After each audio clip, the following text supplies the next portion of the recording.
The Alpha Sessions. Hello and welcome to Alpha Sessions on Radio Broccoli. I am Charlotte Shaw and today we are joined with the lovely Irina Imme. Hello. Hi. How are you going today? I'm doing good. Yeah? What have you been up to? What's been exciting? So I kind of just woke up, like... Nice. Classic start. Yeah, I just woke up, had some breakfast, dealt with the heat wave. Yeah. As we're recording, it's about 33 degrees. Yeah. And then, I made my way over here, pretty much. What did you have for brekkie? I had half of a margarita pizza from Greg's. Sorry. Did you go to Greg's specifically to buy this? Or? Yeah. Okay. I was like, I kind of want a pizza for breakfast because, you have those moments where you realize, free will is a thing. And you're like, nothing's stopping me from just having pizza for breakfast. 100%. So I had that kind of a moment today. Nice. And then do you feel, invigorated? Yeah. No, that's fantastic. Okay, that's not the answer I was expecting, but that's exciting. So, other than eating pizza for breakfast, you are a very talented singer-songwriter, musician. And I had a little listen to your most recent EP that you've released. Do you want to tell us a little bit about that and what you've been up to music-wise? So I released Y2K, which is kind of inspired and titled after my birth year. Okay. I kind of got that idea from Taylor Swift because she kind of did it with 1989. Yeah. And I was like, initially I wanted to just call it 2000, but I was like, that doesn't sound catchy. Do you know what I mean? I'm not born in a cool year like 1999 or you know what I mean? 2000 is pretty cool. I don't know. Yeah, it's cool, but it doesn't have that ring to it. Okay. So yeah, I was like, I'll just call it Y2K, Yeah. So yeah, that dropped on May 15. And that was your birthday, wasn't it? Yeah, it was my birthday. Yeah. I saw that because I'm May 12th. So I was like a fellow Taurus. Yeah. Yep. That's cool. That's cool. Are you into your star signs? Yeah. So I'm a Taurus, Sun, Libra, Moon, Sagittarius rising. And what does that mean? I'm not sure. I know I'm those things. I'm not really sure beyond that that much, but I think Libra Moon, I think people who have Libra Moon are quite emotional, which I do identify with. Yeah, that's cool. But yeah, what about you? I am a Taurus as well, and I think my dad's a Taurus, and he would always say Charlotte, because the bull is our sign. Yeah. So he'd always be like, oh, Charlotte, you're you let things simmer for a while and then you explode. Yeah. Does that happen to you? Kind of, yeah. I think with Taurus is there's kind of that stereotype that we're foodies as well. Yeah. Kind of linking back to that pizza for breakfast. Yeah, no, that makes sense. Yeah. Okay, back to the music. So you released an EP, Y2K, very cool name. I like that. And tell me about the inspo for the songs, how many songs you've got, and so it's a 4-track EP. Originally, I wrote 6 tracks for it, but I kind of outgrew 2 of the tracks, and I was like, okay, I'll just kind of keep it to these 4. It's overall, I kind of wanted it to be a celebration of the things that make me me, and kind of just learning to love yourself again and appreciate yourself after you've kind of been going through a lot of hardships and you've had a depressive episode or whatever. It's kind of the CP is kind of about coming out of that. Okay, that's beautiful. Yeah. So did you write this kind of at the end of that sort of feeling, or were you writing it while you were feeling sort of upset as well, or was it a cathartic sort of thing, or? I think it was kind of at the end, it kind of all started with the first track, Welcome Back, which I wrote as a love letter to myself. And Aww. It was kind of it was kind of I feel like myself again, welcome back kind of thing. So it kind of started with that. And then, I think I just wrote all of the songs. Obviously they're kind of all about different sides of me or different emotions or whatever. But there's this kind of theme of okay, I feel like myself again, and I can love myself again, and I can also accept that sometimes things don't go to plan as well. With Rather Die, I'm kind of exploring that kind of experience of heartbreak again, but in a different way than I was with, let's say, my previous EP, where it just felt like the end of the world. Okay. If that makes sense. Yeah, she's maturing. Yeah. And what sort of stuff did you, because I feel like that's quite a common experience. People sometimes go through these lulls and then they come out of it, but they don't quite realise that they've come out of it until they're there. Did you do anything specifically to help yourself get back to feeling like yourself, or how did you kind of navigate that feeling? I think a big part of it was because when I was kind of going through a lot, it was during the pandemic. And I think a big part of it was also just the world kind of healing, like in a sense. But also just, I think I just kind of felt like on a personal level, like things went wrong. And then there was a moment where I was kind of like, I didn't really focus so much on that. And I kind of learned to just kind of make peace, I guess, with certain things. And and then Welcome Back like was born, I guess. Yeah. Does music help you kind of navigate lots of your emotions, would you say? Yeah. I think how it usually happens for me is like I'll go through something or I'll feel something and then I'll write a song based on that feeling. Yeah. No, I think that's quite a universal thing. I've had people come up to me in the past when I've written a song or performed a song that's a very like vulnerable, like emotional song, which I think a lot of your music sounds like it's quite deep and it's got really nice lyrics. And then they'll try like pick apart like, oh, who was that about? Or like what emotions this come from? Do you feel like, have you had that and you've tried to like disguise stuff, or are you quite happy letting it kind of be out in the world known? And I think the way I kind of go about that is like, this is very Taylor Swift, but like I feel like with a lot of the songs I write, if they're about other people or inspired by other people, I kind of try to write it in a way that like that person will know, but like not anyone else, if that makes sense. Like okay, so like for example, what would be like a little clue? Like, trying to think.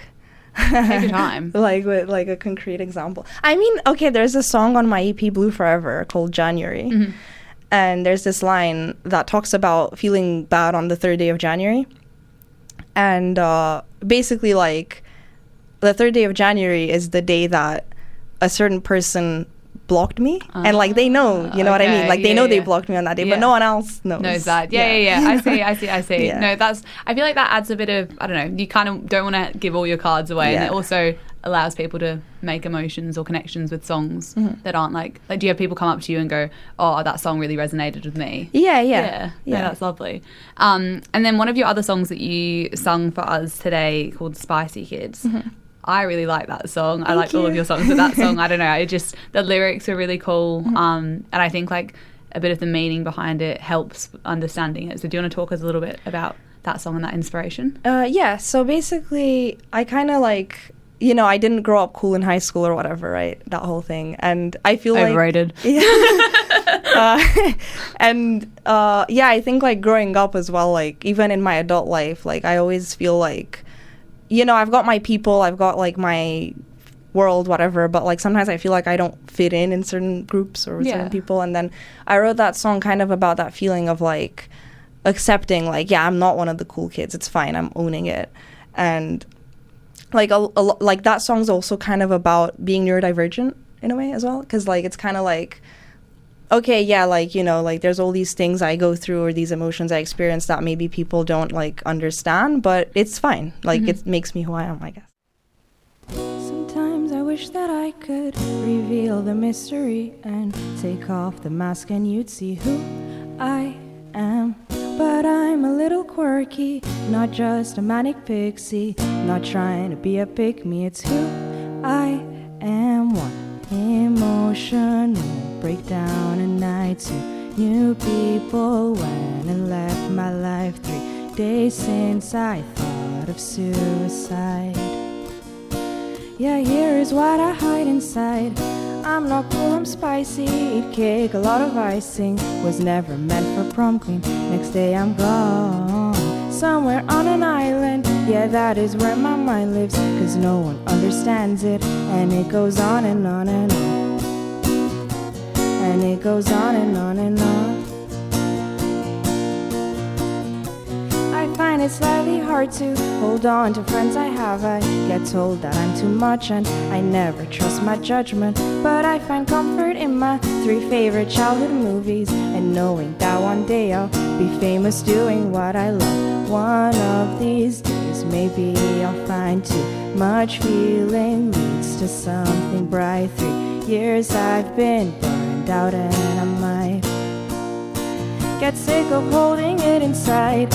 I'm not cool, I'm spicy, eat cake, a lot of icing, was never meant for prom queen, next day I'm gone, somewhere on an island, yeah, that that is where my mind lives, 'cause no one ever wants it. And it goes on and on and on. And it goes on and on and on. And it goes on and on and on. And it goes on and on and on.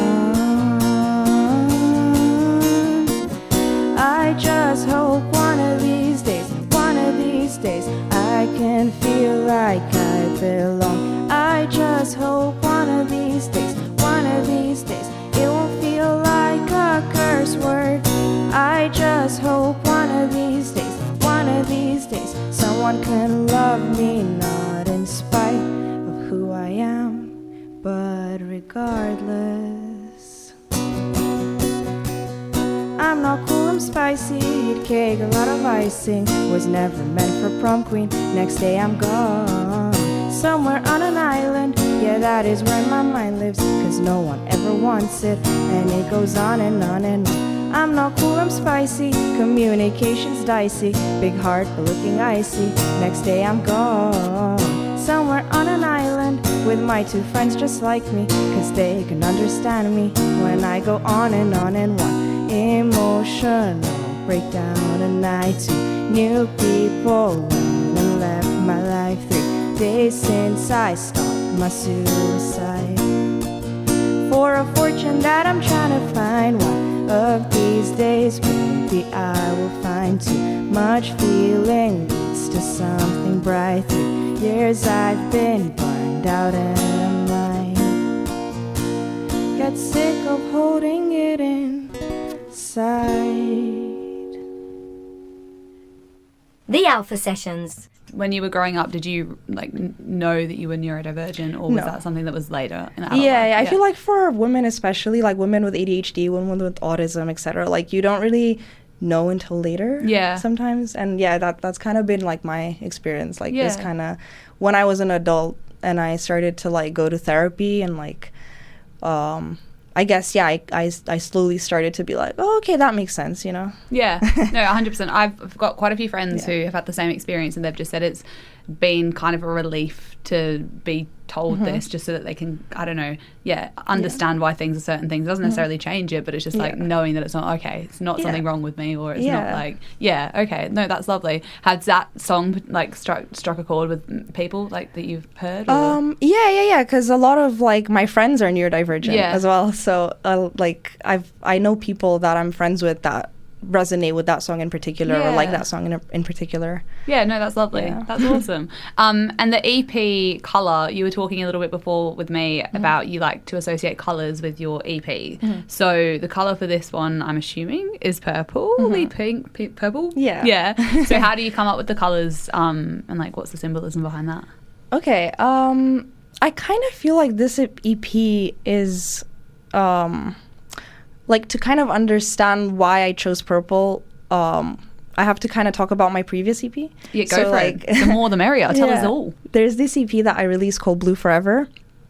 And the idea for that came in a dream. Okay. Because I had this dream where, like, for whatever reason, like, everyone was blue and everything was blue. Like Avatar? Ish, but more like you're looking at the world through, like, a filter. That makes more sense. Yeah. And sorry, I was just picturing like these blue like Smurfs and like blue people walking around. But yeah, continue. So like everything was blue. And then I just thought of naming the EP Blue Forever. And then I had like bright red hair in that like kind of phase of my life. So Y2K is a purple/pink EP because of like the blue and the red kind of like mixing together, like in a way like what I've been through, like the blue or whatever, and then the red like me. I don't know if that makes sense. Like so I just chose purple because I just felt like that color, I don't know, resonated with me, resonated with the songs, if that makes sense. No, 100% that makes sense. That's a really cool like meaning behind it as well, which fits perfectly with the EP. And you were saying that you've got some music in the works, potentially an EP, potentially an album, and the color that you were thinking, what was that? I'm not 100% sure about the color, but we can spitball. It will be something darker. Okay. I guess something like thematically, it's a darker project than Y2K, I would say. it's maybe closer to Blue Forever in a sense. Yeah.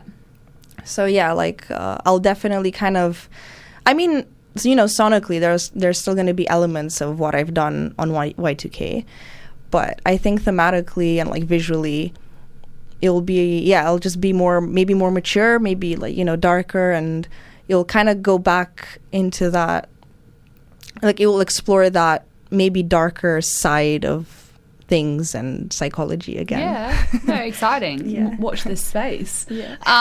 So as well with your, I had a look. You've got some really cool artwork on your like albums, and then also your merch. Is that something that you design, or is like how do you go about making these cool images? Yeah, thank you. So I have the idea, but I'm not the actual graphic designer behind them a lot of the time.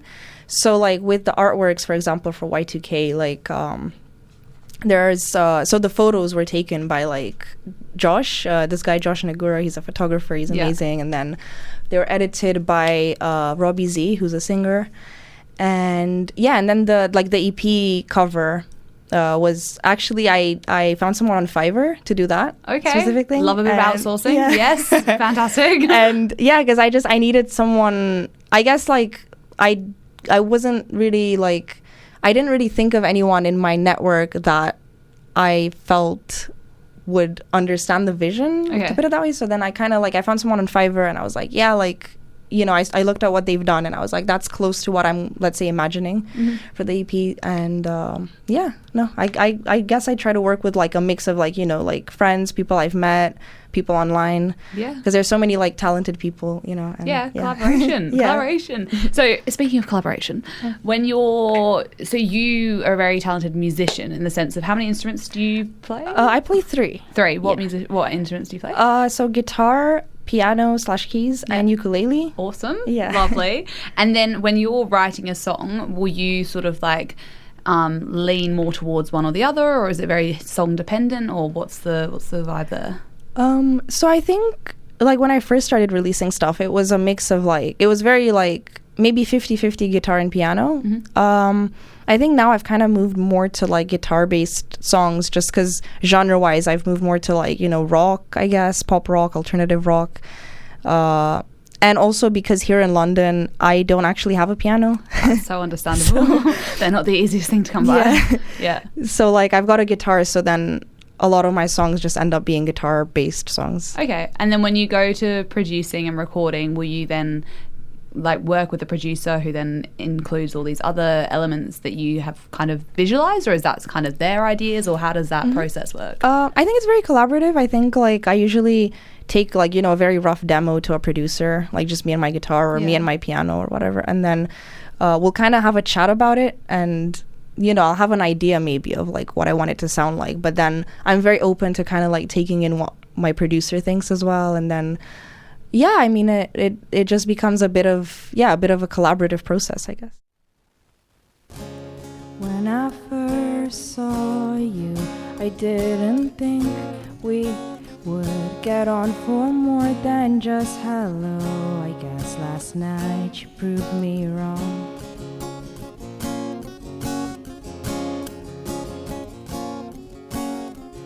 You play video games. I love the way you say my name. I talked to God and hoped you didn't notice I was freaking out.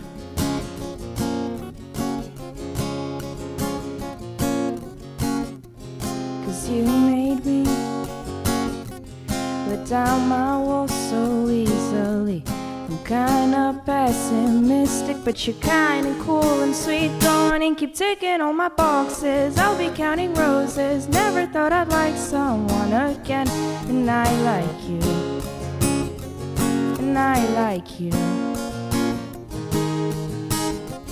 Now I don't sleep at night. I live in constant fear. I'm gonna hurt you or get hurt, or come across as a psycho.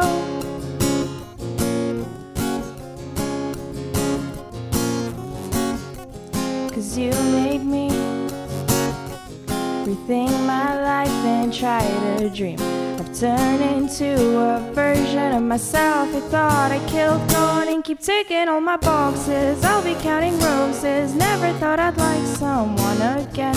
And I like you. And I like you. Ticking all my boxes. I'll be counting roses. Never thought I'd want someone again. And I like you. And I like you. If you didn't talk to me on that October night, I wouldn't be trying so hard not to lose my mind. 'Cause you showed me colors, I thought I was colorblind. I'm romanticizing a life with you by my side. And it's alright. Boxes, hey, keep ticking on my boxes. Keep ticking on my boxes, hey, keep ticking on my boxes. Keep ticking on my boxes, hey, you just keep ticking on my boxes. Keep ticking on my boxes, hey, you just keep ticking on my boxes. Go on and keep ticking on my boxes. I'll be counting roses. Never thought I'd like someone again. And I like you. And I like you. You'll come in on horses, whisk away my worries. Never thought I'd want someone again. And I like you. And I like you. And I like you. And I like you.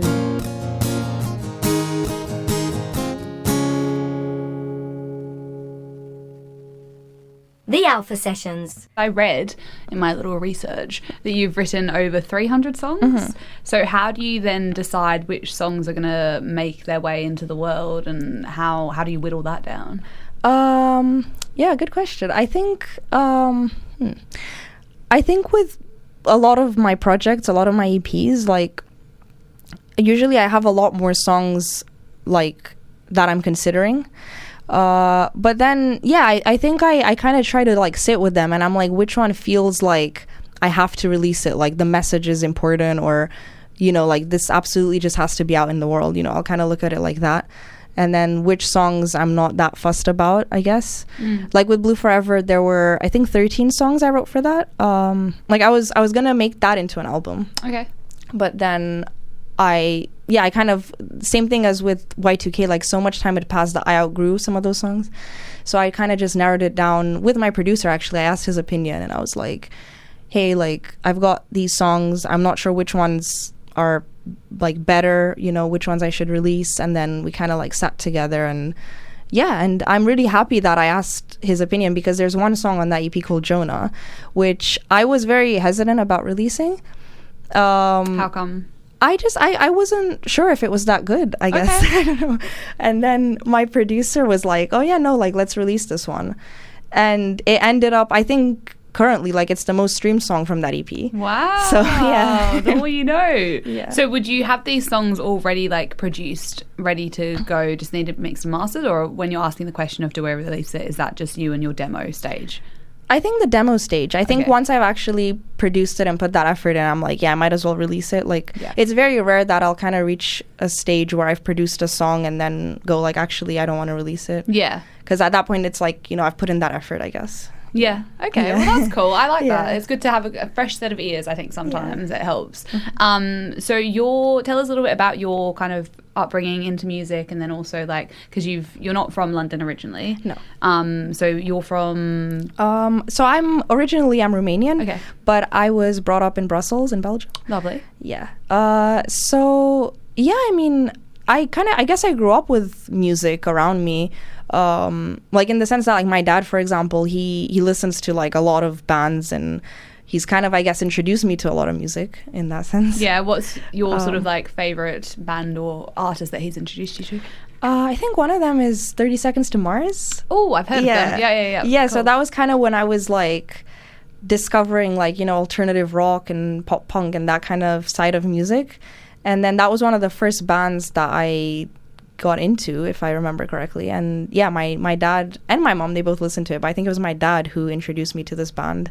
And yeah, we saw them live as well. Yeah. Nice. Yeah. Okay, and then so were you like always just singing growing up, or did you grow into that, or? I would say I kind of like I grew into that. Like growing up, I didn't really. Because like my family, they listen to music and they like art, but they're not artists, if that makes sense. So I didn't grow up with even thinking that this was a career path, if that makes sense. I was kind of like, oh, it's just like a hobby, or but then I think when I was around 13, 14, I started to write songs, not really thinking that deeply about it, just kind of as a way to cope, like with heartbreak, like feeling sad, whatever. Yeah. And 13-year-old heartbreaks are the worst. Yeah. And so I just kind of started writing songs just to cope with things. And then I think it was when I was like 17, 18 that, people were thinking about uni, like what they want to do with their lives, whatever. I was kind of like, I really sat with how I felt, and I was like, the only thing I really, really want to do with my life is music. So like, I might as well try and do that. 100%. 100%. Yeah. And then you moved to London. When did you move to London? 2019. Okay, so how old were you then? 19. Nice, love that. And then that's obviously smack bang in lockdown. Yeah. So was that really difficult being in London during lockdown? Because I wasn't here during that. Yeah, I would say so. I mean, it was not what I expected, obviously, because like I came to London kind of like, okay, I'm gonna perform and I'm gonna like, make music all the time and network and whatever. And obviously for like the first like 3 years that I was here, I didn't really do any of that. Yeah. And yeah, I mean, it wasn't easy, I guess. But then after, lockdown ended and whatever, I started to, I guess, make up for lost time in a sense. Yeah. So you've been gigging quite a bit in London. Yeah. Yeah, awesome. What's your sort of highlight or like gig that you just think so fondly on, like that you've done? One of my favorite gigs that I've done, I think, was a gig I did in O'Neill's in October. O'Neill's. Yeah. It's such a nice venue. Yeah, so that was like October. It was the first gig that my parents came to as well, of mine. And then I mean, it was just like we had a good kind of crowd, I guess. People were really engaging with the songs, and the venue itself was nice, you know what I mean? Like the band members at that point in time, like we all like got along really well and everything. It was just a great gig. Yeah. So was that like a headline gig, or was that you just got booked to play there, or how does that work? It was a main support gig. Okay, cool. Yeah, so there's I don't know if you know London Music Showcase. Heard of? Yeah. Tell us more. So Tim, who works for London Music Showcase, basically books most of my gigs in London.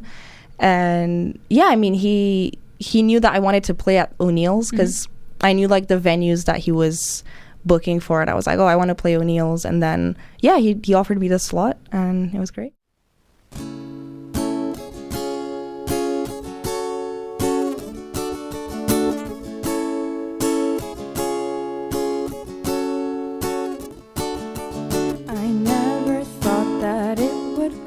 This. I guess I thought I'm finally equipped, but yet again I'm struggling not to drink. I haven't washed my dishes in a week, and no matter what my people say, you'll never know what you mean to me. 'Cause I would rather die, I would rather die, I would rather die than let you know I miss you. I would rather die, I would rather die, I would rather die than let you know I miss you. I miss you, you. I miss you, you. I miss you, you. And now I'm just stuck in the same frame. I feel like a disgrace to my own name. It's funny how you said you don't play games, since you've already got me in checkmate. Hey mate, how you been? I don't care what my people say, you'll never know that I've lost my brain. 'Cause I would rather die, I would rather die, I I would rather die than let you know I miss you. I would rather die, I would rather die, I would rather die than let you know I miss you. 'Cause even if you knew, you'd go and ignore me anyway. So I found comfort in my fate. My sanity is running late like you. You, you, you. You, you, you. You, you, you. You're out in the world, you're living life there. I'm stuck in my room, I'm in a rut here. I'm a line in your book, you're every chapter. You're trying to cross out with a marker. You're out in the world, you're living life there. I'm stuck in my room, I'm in a rut here. And I'm going through things I never can share. And you'll never know, you never did care. And now I'm reliving every nightmare. And I would rather die, I would rather die, I would rather die than let you know I miss you. I would rather die, I would rather die, I would rather die than let you know I miss you. I would rather die, I would rather die, I would rather die than let you know I miss you. I would rather die, I would rather die, I would rather die than let you know I miss you. You're out in the world, you're living life there. I'm stuck in my room, I'm in a rut here. I'm a line in your book, you're every chapter. You're out in the world, you're living life there. I'm stuck in my room, I'm in a rut here. And I'm going through things I never can share. But you're out in the world, you're living life, The Alpha Sessions. So what is looking like ahead now? We've released the EP, which is exciting. When was that released? May 15th. May 15th, yes, I remember that. And then are you thinking you've got like a timeline for when you want to release some more songs, or are you just kind of going to feel that out, or what's the go there? So I think currently I'm working on, an upcoming kind of project. Yeah. Like EP, album, whatever it's going to end up being kind of thing. But I think in the meantime, I'll want to release some like standalone singles as well. Mm-hmm. So there's a few that I've kind of started working on with producers. And yeah, I mean, hopefully something will be released later this year. Oh, okay. Keep your eyes peeled. Very exciting. And I saw, so you have a YouTube channel as well, and I saw that you did a few travel vlogs on there. Yeah. Is traveling like a big part of like your life? Do you really enjoy that, or where are some countries you've been or want to go? Ooh, I love this question because I love traveling. Yeah. So I guess I grew up like traveling, with my family, we travel a lot. And I think like even last week I went on a spontaneous trip to Bath. Sometimes I just need to like escape just the day-to-day life. I guess like traveling is kind of like a form of escapism almost for me. Yeah. And like, I mean, it's a big part of my life, I would say. And some of my favorite places that I've been to are, the USA, I would say. Like, I don't know, whenever I go there, like, I just feel like, at least from my experience, like, everyone's so nice, and there's so much to do. 100%. Yeah. No, 100%. I went to LA recently, and I was just, like, overwhelmed by how, like, friendly everyone was. They were just like, oh, let me, like, help you. And I'm like, okay. Yeah. Have you got any trips planned for this year? So again, nothing really concrete, but I might be going to like Italy in the summer. Lovely. And and then I might book some spontaneous trips, Yeah, go for it. Why not? Well, you're in Europe. You can. Yeah. You can do. That's so exciting. Okay, well, I think we're wrapping up. So if there's anything else that you'd like to share with the audience or any parting words, let's hear them. I think just in terms of music, I think I'm just in the studio a lot nowadays. So, I'm just excited to keep releasing music. I'm excited to keep gigging and just building on what I have, I guess. 100%. And you've got a very strong base to build on from what we've heard. Thank you so everyone much. Go listen to your most recent EP, Y2K. Give it a listen. And thank you so much for chatting with us. Thank you for having me. No worries. The Alpha Sessions.